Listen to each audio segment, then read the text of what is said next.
क्या कभी आपने सोचा कि हमारी गलियों में घूमने वाले ये आवारा कुत्ते अब इतने गुस्सैल और खतरनाक क्यों होते जा रहे हैं? वो कुत्ते जो कभी वफादारी की मिसाल माने जाते थे, जो इंसानों के सबसे करीबी साथी माने जा रहे थे, आज शहरों में खास तौर पर भय का कारण क्यों बन चुके?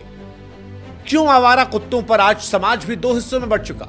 एक हिस्सा वो जो कहता है कि ये बेजुबान जानवर है, इन पर दया कीजिए, इन्हें खाना दीजिए, प्यार दीजिए, पुचकारिए, इनकी भी जिंदगी है।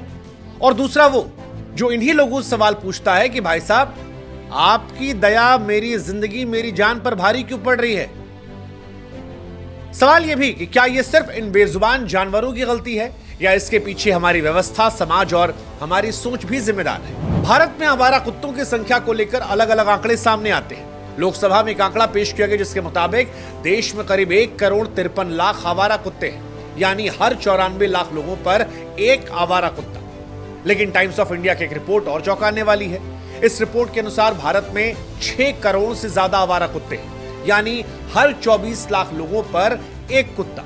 यह संख्या अपने आप में डरावनी है। अगर वैश्विक स्तर पर बात की जाए तो लैंसेट की एक रिपोर्ट कहती है कि भारत के आवारा कुत्ते दुनिया में सबसे ज्यादा हिंसक और आक्रामक होते हैं। भारत में हर साल 91 लाख लोग कुत्ते के काटने का शिकार बनते हैं। और अगर इस आंकड़े को हम तोड़ कर देखें तो ये समझ में आता है कि हर दिन भारत में 25,000 लोग कुत्तों का शिकार बनते हैं। हर मिनट 415 लोग शिकार बनते हैं और हर सेकेंड, यानी जब हम और आप संवाद कर रहे हैं, इस बीच में भी 6 लोग ऐसे होंगे जो कुत्ते काटने का शिकार बन चुके हैं। अब यहां पर बात सिर्फ काटने की नहीं है। कुत्तों के काटने से होने वाली बीमारी रेबीज भारत में एक बहुत बड़ा खतरा है।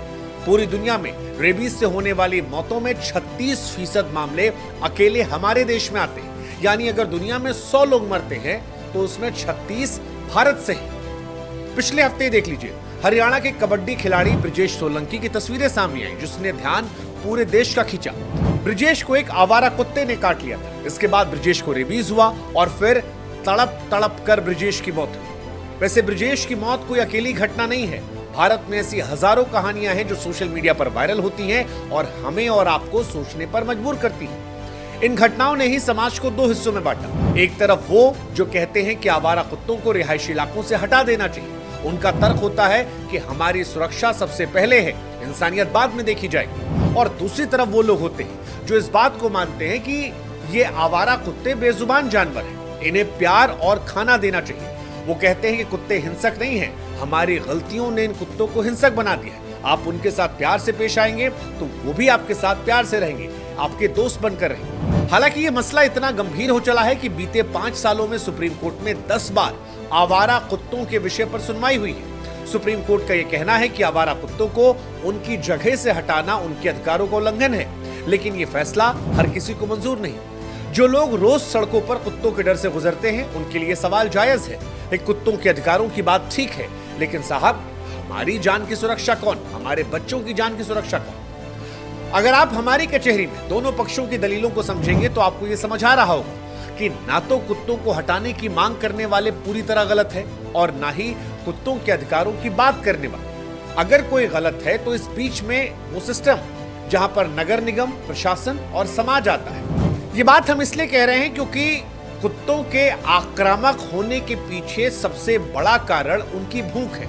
एक सर्वे के मुताबिक औसतन एक कुत्ते को हर दिन कम से कम 1000 कैलोरी की जरूरत होती है, लेकिन 90% आवारा कुत्तों को यह खाना नहीं मिलता। ये बेजुबान जानवर अब बोलकर तो आपसे कह नहीं सकते कि भाई साहब खाना खिला दीजिए। तो जब इन्हें खाना नहीं मिलता तो या तो ये कूड़ेदान में खाना ढूंढते हैं और जब वहां भी नहीं मिलता तो वही भूख इन्हें हिंसक और गुस्सैल बनाती है। हमारी व्यवस्था भी इस मामले में कम जिम्मेदार नहीं है। कानून ये कहता है कि स्थानीय निकाय और नगर निगम को आवारा कुत्तों के खाने का इंतजाम करना चाहिए, लेकिन आप खुद अपने अगल बगल देखिए, क्या कभी आपने किसी भी नगर निगम को इस जिम्मेदारी को पूरी गंभीरता से निभाते देखा है?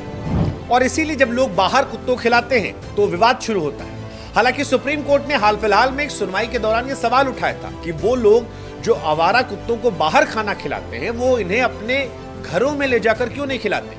लेकिन सवाल यह भी है कि क्या आवारा कुत्तों को लेकर जिम्मेदारी जो है वो सिर्फ आम लोगों की है या फिर प्रशासन को भी अपनी भूमिका निभानी पड़ेगी? सुप्रीम कोर्ट की यह टिप्पणी उन लोगों के ख्यालों से मिलती जुलती है जो कुत्तों के डर से बार बार ये कहते हैं कि उन्हें सार्वजनिक जगहों पार्क, फुटपाथ या फिर सड़क के किनारे नहीं खिलाना चाहिए, क्योंकि इससे वहां गुजरने वाले लोगों की जिंदगी मुश्किल हो जाती है। और इसके बाद अगर कोई व्यक्ति वहां से गुजरता है तो फिर इन कुत्तों को लगता है कि वो भी उनके लिए कुछ लाएगा, और जब वो व्यक्ति ऐसा नहीं करता तो अक्सर यही आवारा कुत्ते उन लोगों के ऊपर हिंसक हो जाते हैं। जैसे कि अभी कोर्ट ने बोला है कि उनको अपने घर खिलाना चाहिए, तो कोर्ट से बड़ी तो मुझे नहीं लगता हिंदुस्तान में कोई चीज़ है। तो मुझे लगता है उसका जो उनका आदेश है उसका पालन होना चाहिए। देखिए, मुझे जहाँ तक लगता है आवारा कुत्तों को खाना खिलाना कोई समस्या नहीं है। यहाँ समस्या सिर्फ वर्चस्व की लड़ाई है। कुछ लोग चाहते हैं कि नहीं जी, हम उनको खाना खिलाएंगे, घर में सोसाइटी में खिलाएंगे, हमारा नाम होगा कि खाना खिला रहे हैं। और कुछ लोग चाहते हैं कि इनको सोसाइटी से दूर किया जाए।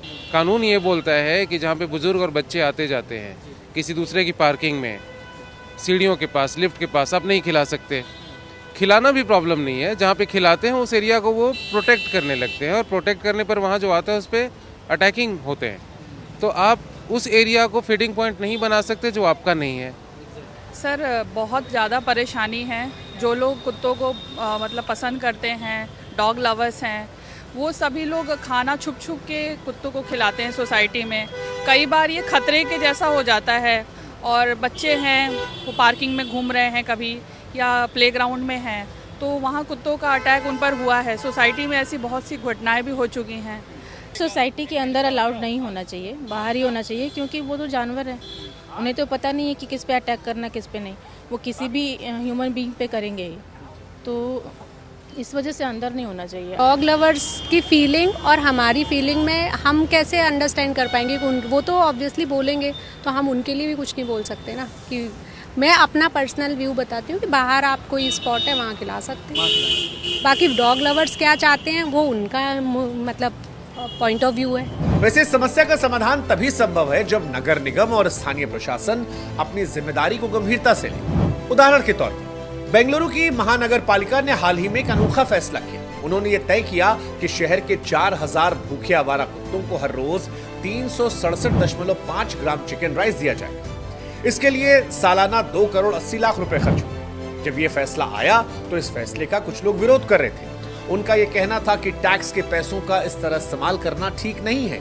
साथ ही वो ये भी डर जता रहे थे कि इससे कुत्तों की संख्या बढ़ जाएगी। लेकिन सच यही है कि अगर कुत्तों को पर्याप्त खाना मिल जाए तो उनकी हिंसा कम हो जाएगी। साथ ही उन्हें टीकाकरण और नसबंदी के लिए पकड़ना भी आसान हो जाएगा। इससे एक बड़ा फायदा इंसानों को यह भी होगा कि रेबीज जैसी बीमारियों पर काबू पाया जा सकता है। भारत से रेबीज से होने वाली मौतों की एक बहुत बड़ी वजह है कि हमारे नगर निगम और नगर पालिकाएं एंटी रेबीज टीकाकरण को गंभीरता से नहीं लेते। उदाहरण के तौर पर दिल्ली में 8 लाख आवारा कुत्ते हैं, लेकिन आपको जानकर हैरानी होगी कि 97% को इसमें रेबीज का टीका लगा ही नहीं। इसके अलावा दिल्ली में 90% कुत्तों का रजिस्ट्रेशन तक नहीं है। कुत्तों की बढ़ती आबादी को रोकने के लिए उनकी नसबंदी जरूरी है, लेकिन ज्यादातर शहरों में नगर निगम इस दिशा में कोई ठोस कदम नहीं उठाते। अगर टीकाकरण और नसबंदी के अभियान नियमित रूप से चलाए जाएं, तो न सिर्फ कुत्तों की हिंसा कम होगी, बल्कि रेबीज से इंसानों में होने वाली मौत की संख्या भी काफी ज्यादा कम हो जाएगी। एक सवाल आपके मन में भी आता होगा कि कुत्ते अक्सर आपकी गाड़ियों का पीछा करते हैं, क्या वजह हो सकती है? हालांकि इसका जवाब बड़ा स्वाभाविक सा है। कुत्ते जो होते हैं वो शिकारी प्रवृत्ति के होते हैं, तो तेज चलती गाड़ियां कुत्तों को शिकार जैसी लगती है, जिसे वो पकड़ना चाहते हैं।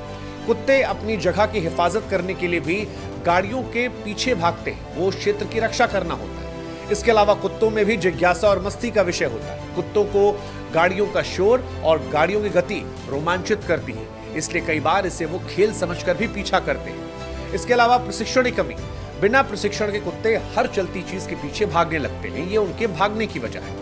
हालांकि हमारे समाज में कुत्ते को गाली के तौर पर भी इस्तेमाल किया जाता है। लोग अक्सर अपने दुश्मन को "तू कुत्ते की मौत मरेगा" जैसी बददुआ देते हैं। ऐसा इसलिए क्योंकि आवारा कुत्तों की जिंदगी सचमुच दयनीय है। भूख, बीमारी, इंसानों की क्रूरता, उन सब के बीच आवारा कुत्तों की जिंदगी अभिशाप जैसी हो जाती है। अब सवाल है कि इसका समाधान क्या? वैसे इस समस्या का समाधान बहुत मुश्किल नहीं है, बशर्ते हम और आप या हमारा प्रशासन इन विषयों को गंभीरता से कुछ जरूरी कदम उठाए। मसलन शेल्टर होम बना दी जाए। आवारा कुत्तों के लिए शेल्टर होम बनाए जहां पर उन्हें खाना और देखभाल हो। दूसरा, टीकाकरण और नसबंदी। नगर निगम नियमित रूप से एंटी रेबीज का टीकाकरण करवाए और नसबंदी के अभियान चलाए ताकि इनकी आबादी बहुत ज्यादा ना बढ़े। तीसरा विषय, खाने का इंतजाम। कुत्तों के लिए सार्वजनिक जगहों पर खाने की व्यवस्था की जाए ताकि कुत्ते भूखे ना रहें। जागरूकता फैलाई जाए, लोगों को कुत्तों के प्रति क्रूरता ना बरतने और उनकी देखभाल करने के लिए प्रेरित किया जाए। कई बार लोग आवारा कुत्तों को चलते फिरते मार देते हैं, परेशान करते हैं, तो कुत्तों को भी जब कोई इंसान अकेले दिखाई पड़ता है या बच्चा, तो उसके पीछे वो कूद पड़ते हैं। हमें और आपको नीदरलैंड से सीखना होगा। दरअसल नीदरलैंड दुनिया का पहला ऐसा देश है जहां पर एक भी आवारा कुत्ता नहीं। वहां की सरकार ने सख्त कानून बनाए हैं। विदेशी नस्ल के कुत्तों को पालने पर भारी टैक्स लगा दिया है, जबकि स्थानीय आवारा कुत्तों को पालने पर कोई टैक्स नहीं है। इससे लोग स्थानीय कुत्तों को अपनाते हैं और नतीजा ये है कि नीदरलैंड में एक भी आवारा कुत्ता नजर नहीं आता। जबकि भारत की बात की जाए तो यहाँ कहानी बिल्कुल उलट है। यहाँ पर कुत्तों के शौकीन या कुत्तों से प्रेम करने वाले या उन्हें पालने वाले लोग जो हैं, वो सबसे ज्यादा विदेशी नस्ल के कुत्तों को पालते हैं। इसके पीछे शायद स्टेटस सिंबल हो सकता है, जबकि देसी कुत्ते जो हैं उन्हें भारत में लोग सिर्फ सड़क पर जाकर खाना खिला देते हैं, उन्हें पालना पसंद नहीं करते। और ये एक बहुत बड़ी वजह है कि हमारे यहाँ पर विदेशी कुत्तों का हाल बेहाल है। अगर हम नीदरलैंड मॉडल को अपनाएं और देसी कुत्तों को पालना शुरू करें, इसके लिए प्रोत्साहित करें, तो शायद हम भी इस समस्या से निजात पा सकते हैं। कुल मिलाकर कहें तो एक संतुलित दृष्टिकोण की जरूरत है। आवारा कुत्तों का मुद्दा ना तो सिर्फ इन बेजुबानों की गलती है, ना फिर पूरी तरह समाज की। इसके लिए हमारी व्यवस्था, नगर निगम और कुछ हद तक हम और आप भी जिम्मेदार हैं।